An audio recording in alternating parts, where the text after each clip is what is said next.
আসসালামু আলাইকুম। লিঙ্কন বলছিলাম। যারা আমার ভিডিও দেখেন তারা জানেন আমরা প্রতিনিয়ত চেষ্টা করে যাচ্ছি বাংলাদেশের বেকার সমস্যার সমাধানের জন্য কিছু একটা করার। আমি এই মুহূর্তে রয়েছি কুনমিংয়ে। কুনমিং হচ্ছে ইউনানের ইউনান প্রভিন্সের রাজধানী। এখন আমরা আছি কুনমিংয়ের শিছান ওয়েস্ট মাউন্টেনে আছি। এখান থেকে উপর থেকে পুরো কুনমিং শহরটা একদম স্পষ্ট দেখা যায়।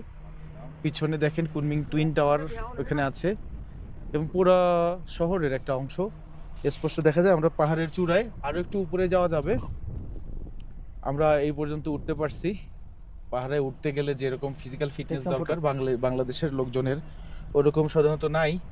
আমারও ফিটনেস খুব ভালো এরকম না। তবে মেসেজ একটাই যে চায়নায় আসতে গেলে, চায়নায় ব্যবসা করতে গেলে আপনার চাইনিজদের কালচার, ভাষা, কৃষ্টি এগুলো কিছুটা বোঝার চেষ্টা করলে আপনার জন্য ব্যবসায়িক উন্নতিতে সহায়ক হবে। ধন্যবাদ।